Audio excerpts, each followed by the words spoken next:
하나님 말씀 스바냐 2장 4절에서 15절까지의 말씀. 우리나라도 그렇지만 인접한 국가들과 필연적으로 이권과 경쟁이 발생할 수밖에 없는데요. 우리나라도 일본, 중국, 러시아, 또 멀리 있는 미국까지 또 수없이 많은 나라들이 우리 한반도를 가지고 또 그렇게 우리를 괴롭히고 또 여러 가지 경쟁 가운데서 했었던 그러한 과거의 역사가 있습니다. 이스라엘 역시도 마찬가지인데요. 오늘 본문을 보면 동쪽과 서쪽과 남쪽에 북쪽에 있는 이방 민족들을 향한 심판을 하나님께서 선포하십니다. 그렇다는 것은 이스라엘이 그들을 통하여서 많은 압제와 고통 가운데 있었다는 것을 우리에게 설명하고 있는데요. 바로 이런 혼란스러운 시대에 스바냐는 하나님의 말씀을 전하고 있습니다. 이스라엘을 둘러싼 그 이웃 나라들에 대한 심판을 선포함으로써 하나님의 주권이 미치지 않는 곳이 없다라는 것을 분명하게 선언하고 있어요. 그러니까 이스라엘만의 하나님이 아니라 모든 열방을 심판하시고 주관하시고 그 모든 역사의 중심이 하나님이라는 것을 이 열방을 향한 심판을 통하여서 분명하게 선포하고 있습니다. 하나님께서는 이 이방 나라들을 사용하신 적이 있죠. 이스라엘을 또 정신 차리게 하기 위해서, 이스라엘이 돌아오게 하기 위해서 하나님은 이방 나라들에게 잠깐 허용했지만, 그러나 그것이 과하고 그들의 교만함으로 인해서, 그들의 패악함으로 인해서 하나님은 그 민족들을 향한 심판을 오늘 본문에서 선포하고 있습니다. 이스라엘 중심으로 서쪽의 블레셋, 동쪽의 모압과 암몬, 남쪽의 구스, 그리고 북쪽의 아수르를 향해서 하나님의 심판을 지금 선포하고 있습니다. 먼저 4절에서 7절은요, 블레셋에 관한 내용입니다. 4절을 보면 가사는 버림을 당하며 아스글론은 폐허가 되며 아스돗은 대낮에 쫓겨나며 에글론은 뽑히리라. 조금 성경에 대해서 또 블레셋에 대해서 잘 아시는 우리 성도님들은 블레셋은 주요 도시가 5개인데 가드가 빠졌다라고 생각할 수 있어요. 그러나 추정컨대 아람 왕 하사엘에 의해서 또 그 가드는 또 멸망당하지 않았나, 또 정복당하지 않았나, 그렇게 생각해 볼 수 있습니다. 어쨌든 블레셋의 주요 도시들이 버림도 당하고 폐허가 되고 대낮에 쫓겨나며 뽑힌다라는 강력한 심판의 메시지가 기록되어 있어요. 우리가 한글 성경에는 기록되어 있지 않지만 원문에는 4절이 키라는 단어로 시작돼요. 그것은 바로 왜냐하면이라는 단어인데요. 그 왜냐하면이 무엇을 이야기하는 것입니까?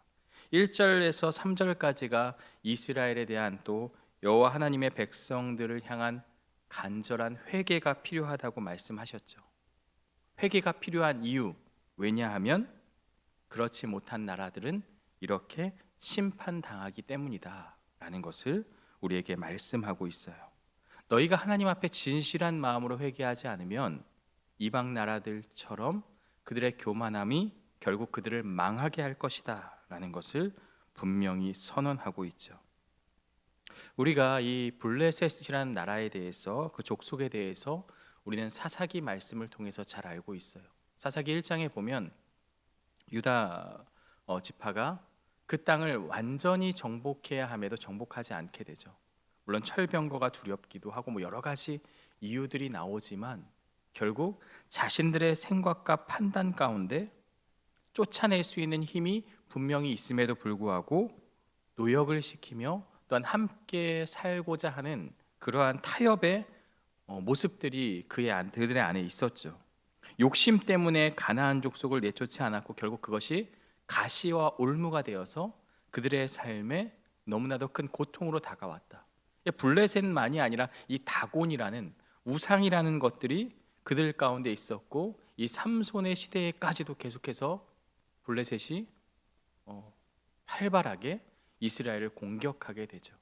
그러한 모습을 우리에게 지금 말씀해 주고 있는 것이죠. 세상과의 타협은 우리에게 일시적인 안락함을 제공해 줄 수 있습니다. 그러나 궁극적으로는 우리의 삶을 무너뜨리는 가시와 올무가 될 수 있다. 결국 그들도 하나님의 심판의 대상이 되었다라는 것을 우리가 생각해 보면 좋을 것 같아요. 5절에 보면 해변 주민 그렛 족속에게 화 있을진저, 화를 선포하고 있죠. 블레셋 사람의 땅 가나안아, 여호와의 말씀이 너희를 치다니 내가 너를 멸하여 주민이 없게 하리라. 사람이 살지 못하게 그렇게 하겠다라는 심판이죠. 이 그렛 족속이 도대체 어디냐라는 것은 학자들마다 의견이 분분합니다. 그러나 해변 주민이라는 그 설명을 가지고 한번 생각해 본다면 그리스 본토의 섬 크레타에서 이주해 온 사람들로 추정이 됩니다. 이들은 이주해 와서 해변에 정착해서 블레셋의 국가로 또 그렇게 문화를 형성하며 살았다라는 것을 생각해 볼 수 있는데요. 그들이 살고 있는 땅을 블레셋 사람의 땅 가나안이라고 부릅니다. 여러분, 이 가나안이라는 표현이 사실 이스라엘에게는 좋은 그런 약속의 땅, 축복의 땅, 은혜의 땅으로 긍정의 의미로 사용되지만 여기 본문에서는 부정적인 의미로 심판의 나라로 그렇게 선언되어 있는 것이죠. 여러분, 이것이 무엇을 말하는 것입니까? 아무리 풍요롭고 번영을 이루고 큰 은혜 가운데 산다고 그들이 착각하고 있지만 하나님의 심판은 결코 피할 수 없다라는 것. 그렇게 잘 살고 모든 것이 풍요롭고 해변에서 아름다운 문화를 향유하며 살아도 결국 하나님의 심판 앞에는 아무런 소용이 없다는 것을 분명하게 말씀해 주고 있어요. 6절에서 7절은요, 해변은 풀밭이 되어 목자의 옷막과 양떼의 우리가 거기에 있을 것이며 그 지경은 유다 족속의 남은 자에게로 돌아갈지라. 그들이 거기에서 양떼를 먹이고 저녁에는 아스글론 집들에 누우리니 이는 그들의 하나님 여호와가 그들을 보살피사 그들이 사로잡힘을 돌이킬 것임이라. 해변이라는 것은 문화 그리고 발달을 의미하죠. 살기 좋았던 그 땅은 목자들의 옷막과 양떼의 우리가 될 것이다. 사람들이 많이 돌아다니던 그 도시들이 텅 비게 되고 짐승들의 거처가 될 것은 그 땅의 황폐함과 예언의 심판의 강력함을 보여주고 있어요. 그러나 심판 속에서도 우리는 소망의 메시지를 발견하게 되죠. 7절에 보면 그 지경은 유다 족속의 남은 자에게로 돌아갈 것이다. 남은 자가 그 땅을 차지하고 안식하며 양떼를 먹이게 될 것이다 라는 것을 말씀하고 있어요. 이 남은 자라는 것이 단순히 그냥 생존자를 말하는 게 아니에요. 신실한 자, 하나님 마음에 합한 자를 뜻하는 말씀입니다. 로마서 11장 5절에 보면 그런즉 이와 같이 지금도 은혜로 택하심을 따라 남은 자가 있느니라. 로마서 11장 5절에서 남은 자에 대해서 계속해서 이야기하고 있어요. 과거나 지금이나 끝까지 믿음을 지키는 남은 자가 있다라는 것. 오늘 우리의 시대 매우 풍요롭고 번영과 큰 행복을 추구하며 사는 너무나도 편안한 세상 속에 살고 있지만 여전히 하나님은 남은 자들이 있다고 말씀합니다. 이 땅의 문화와 타협하지 않고 이 땅의 문명과 맞닿아 있으며 또 그것을 통해서 하나님의 사람으로서 믿음을 지키며 살아가는 그 남은 자를 하나님께서 있다라고 분명히 말씀하고 있어요. 바로 저와 여러분들이 되겠죠.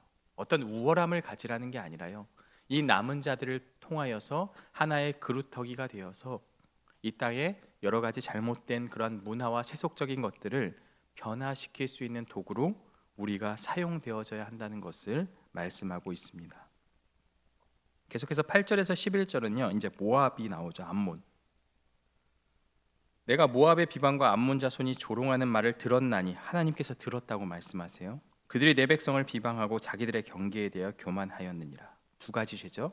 내 백성 이스라엘을 비방하였고 자기들의 경계에 대해서 하나님이 허락하신 그 범위를 넘어서서 교만하였다. 하나님이 정하신 그것을 넘어서서 도를 지나쳐서 취하였다라는 것을 분명히 꼬집어서 이야기하고 있습니다.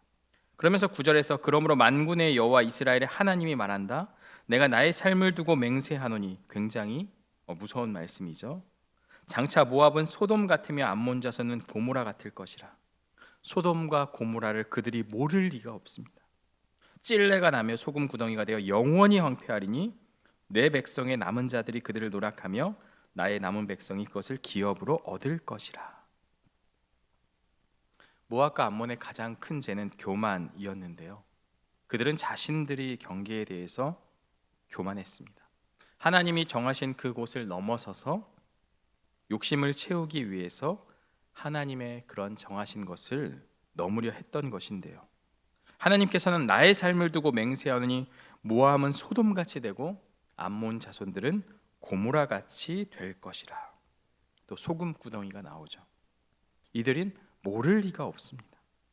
사실 모압과 암몬은 한 민족 한 뿌리죠. 아브라함의 조카 롯의 후손으로서 그들은 정말 가까운 민족입니다. 하지만 그 가까운 민족이 오히려 이스라엘을 공격하고 이스라엘의 가시가 되어서 그들을 힘들게 한, 이스라엘을 힘들게 한 그런 민족으로 그렇게 우리는 보고 있죠. 그래서 그 땅은 유다 백성의 남은 자들에게 기업이 될 것이다라고 말씀합니다.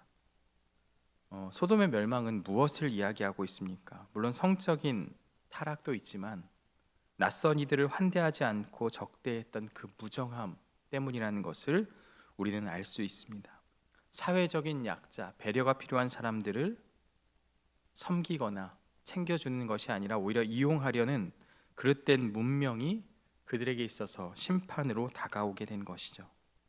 모압과 암몬을 보며 우리에게 무엇을 적용해 볼 수 있겠습니까? 하나님이 정해주신 경계가 있습니다. 우리도 거기까지 하나님이 주신 것에 대해서 더 우리가 무언가를 원하고 바라지 말고 하나님이 주신 걸로 만족하는, 주신 걸로 족하는 경계 안에서의 감사를 우리에게 말씀하고 있습니다. 얻어먹을 수 있는 힘만 있어도 정말 그것이 감사하다라는 것, 오늘 나에게 주신 것으로 감사하는 마음, 하나님이 나에게 주신 것 그 이상을 우리가 생각하지 않고 욕심내고 만족하지 않는 것이 아니라 우리에게 주어진 은혜의 범위 안에서 감사하고 살아가는 것, 그것이 바로 모압과 암몬이라는 이 나라에 대한 하나님의 심판이요, 오늘 우리에게 이러한 교훈을 주는 것입니다.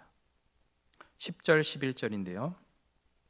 그들이 이런 일을 당할 것은 그들이 만군의 여호와의 백성을 회방하고 교만하여졌습니다.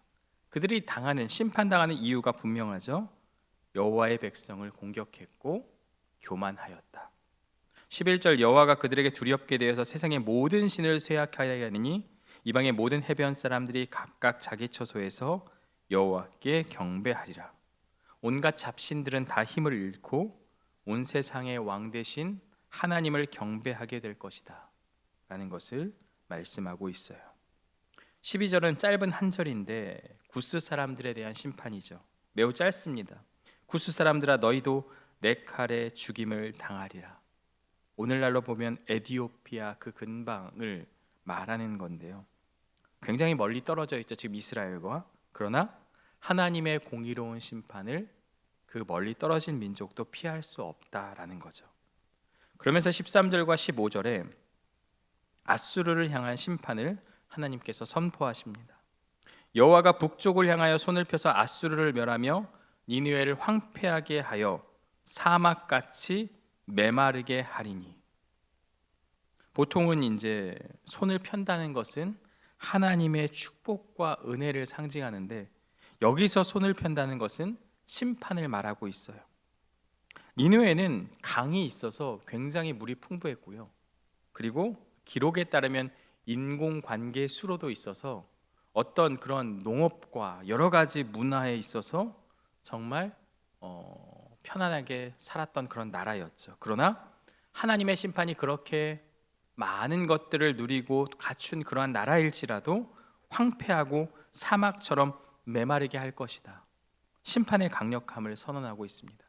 그러면서 14절에 각종 짐승이 그 가운데에 때로 누울 것이며 당아와 고슴도치가 그 기둥 꼭대기에 깃들이고 그것들이 창에서 울 것이며 문턱이 적막하리니 백향목으로 지은 것이 벗겨질 것이라. 인간의 거주지가 짐승의 서식지로 변하게 된다는 거예요. 사람이 이제 살지 않는 그런 폐건물을 가게 되면요, 이렇게 되는 것을 우리가 좀 짐작해 볼 수 있어요. 오래된 건물 건축하다가 뭐가 망해서 중단된 그런 건물을 가면 뭔가 모르게 사람이 살지 않으면 이상하게 황폐하고 뭔가 이상해지는 거죠.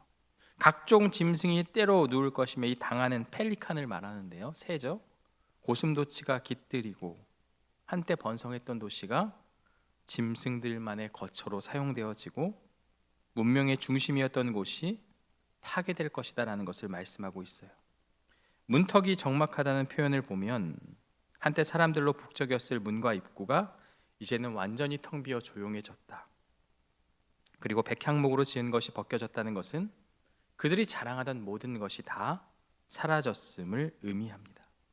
결국 오만함의 결과가 무엇이냐? 교만의 결과가 무엇이냐? 하나님께서는 그들이 자신하고 자랑하던 그 모든 것들도 한순간에 다 무너뜨릴 수 있는 힘이 있으신 분이다라는 것. 결국 하나님을 의지하지 않는 것은 멸망으로 이어질 수 있다는 것을 우리에게 말씀하고 있습니다. 마지막 15절은 이는 기쁜 성이라 염려 없이 거주하며 나음 속에 이르기를 오직 나만 있고 나 외에는 다른 이가 없다 하더니 어찌 이와 같이 황폐하여 들짐승이 엎드릴 곳이 되었는고 지나가는 자마다 비웃으며 손을 흔들리로다. 특별히 큰 죄에 대해서 지금 이야기하고 있죠. 오직 나만 있고 나 외에는 다른 이가 없다. 이 니느웨를 향한 하나님의 심판의 메시지죠. 나 외에 천상천하 유아 독전이라는 얘기예요. 나 외에는 다른 이가 없다. 그들의 가장 큰 죄가 이것이었다고 지적해요.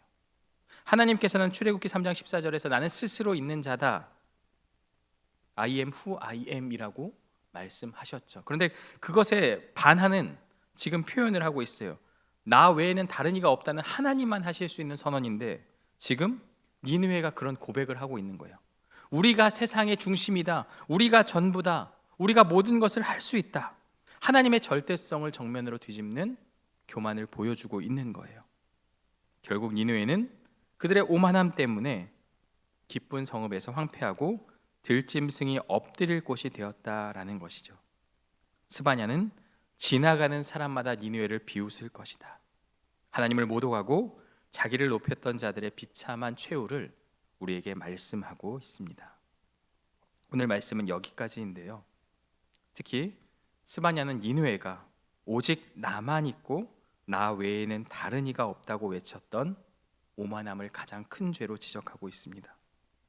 오늘 우리는 니느웨 같이 어떤 제국을 짓거나 그렇게 하진 않죠. 하지만 우리 내면에 또 왕국이 있어요. 우리 내면에 중심에 하나님이 아닌 나라는 그런 중심을 두고 살아갈 때가 많이 있습니다. 하나님은 가끔 필요할 때 하다 안 되면 그때 가장 먼저 기도해야 함에도 하다 안 되니까 그제서야 하나님을 찾는 우리의 모습을 발견하게 돼요. 내가 할 수 있는, 내가 쓸 수 있는 방법은 다 쓰다가 그래도 감사한 건 그렇게라도 하나님께 나아오면 다행이죠. 그러나 여전히 내 마음에 교만이 있어서 하나님께 나아오지 않는 모습, 그것이 바로 내가 중심이다라고 말하는 니느웨의 잘못이라고 분명히 말씀하고 있습니다. 결국 이것이 황폐함을 가져온다. 영적인 황폐함을 가져온다는 거예요. 하나님이 우리와 함께하지 않으면 아무리 행복하고 풍요로워 보여도 백향목으로 지은 건물이 벗겨지고 문턱이 적막하며 들짐승만 가득한 폐허와 다를 바가 없다. 주님밖에 없습니다가 되어야 되는데 내가 여전히 중심이 된다면 그러한 모습으로 우리도 심판하게 될 것이다라고 분명히 경고하고 있는 것이죠. 우리의 삶이 무언가에 쫓기고 바쁘고 끊임없이 채워지지 않는 공허함에 시달린다면 혹시 나라는 우상이 우리 안에 차지하고 있는지 우리는 돌아보아야 할 것입니다. 진정한 평화는 나 외에 다른 이가 없다고 우리를 그렇게 생각하는 것이 아니라 오직 하나님만이 나의 주인이시다라고 고백할 때 시작될 수 있습니다. 주어를 하나님으로 바꿔야 합니다. 인생의 주인을 하나님으로 정의해야 합니다. 모압과 암몬의 심판은 무엇입니까? 그들의 군사적 힘이나 부유함 때문이 아니었습니다. 같은 혈통인 이스라엘을 괴롭힌 죄, 그리고 연약한 자를 돕지 않은 그들의 무정함 때문이었습니다. 소돔은 그래서 고모라는 큰 심판을 당하게 된 것이죠. 이웃은 사랑의 대상임에도 불구하고 이용하고 짓밟아야 할 경쟁자였다라는 것을 우리에게 말씀해주고 있어요. 이 스바냐의 예언은 오늘 우리 시대의 배타성과 자기 중심주의에 대한 강력한 경고입니다. 우리는 바운더리를 치죠. 내 경계를 치고 넘어오지 마, 선을 넘지 마라고 우리는 자주 이야기를 해요. 그 경계 안에 오지 못하는 그러한 타인을 쉽게 비방하거나 조롱하기도 합니다. 나와 다르다는 이유로 누군가를 배척하는 것이 당연한 일이라고 여기는 문화가 만연해 있습니다. 그러나 하나님의 관점에서 이런 환대 없는 모습도 심판받을 죄임을 분명히 말씀하고 있습니다. 하나님의 형상대로 지음받은 모든 사람을 존귀히 여기고 나그네와 약한 자를 우리의 삶에서 대접할 필요가 있습니다. 바로 그것이 하나님이 원하시는 삶의 모습이라고 우리에게 말씀하고 있습니다. 스바냐는 계속되는 심판의 메시지를 우리에게 선포하고 있지만 남은 자라는 희망이 또 우리는 발견할 수 있는데요. 단순히 생존자가 아니라 그 어떤 것도 의지하지 않고 하나님만을 의지하는 믿음의 백성들을 뜻하는 것입니다. 출애굽기 19장 5절과 6절에 보면 세계가 다 내게 속하였사나니 너희가 내 말을 잘 듣고 내 언약을 지키면 내가 너희는 모든 민족 중에서 내 소유가 되겠고 너희가 내게 대하여 제사장 나라가 되며 거룩한 백성이 되리라. 하나님께서 우리는 선택하신 그러한 믿음의 백성들입니다. 그런데 그들에게는 내 말을 잘 듣고 내 언약을 지켜야 하는 분명한 책임이 있습니다. 우리 모두가 예수 그리스도를 우리의 삶과 기준과 중심으로 삼고 끝까지 믿음을 지켜 하나님의 소유된 백성 또 남은 자로서 이 땅을 살아가는 저와 여러분들 되시기를 주님의 이름으로 축원합니다. 함께 기도하겠습니다. 하나님 아버지, 오늘 스바냐서의 말씀을 통해서 열방을 향한 하나님의 심판의 메시지를 보았습니다. 이스라엘을 괴롭혔던 그들, 많은 것들을 누리며 살던 그들도 결국 하나님의 심판 앞에 아무런 소용이 없음을 보게 되어집니다. 그들의 영적인 오만함과 교만함을 오늘 우리의 모습 가운데도 발견하게 됩니다. 여전히 내 중심적으로 생각하고 하나님을 믿는다고 말하지만 삶의 결정과 모든 선택 그리고 문제 앞에 나의 어떤 생각과 뜻과 나의 능력으로 모든 것을 해결하려는 우리 안에 교만함이 있지 않은지 돌아보게 하여 주옵소서.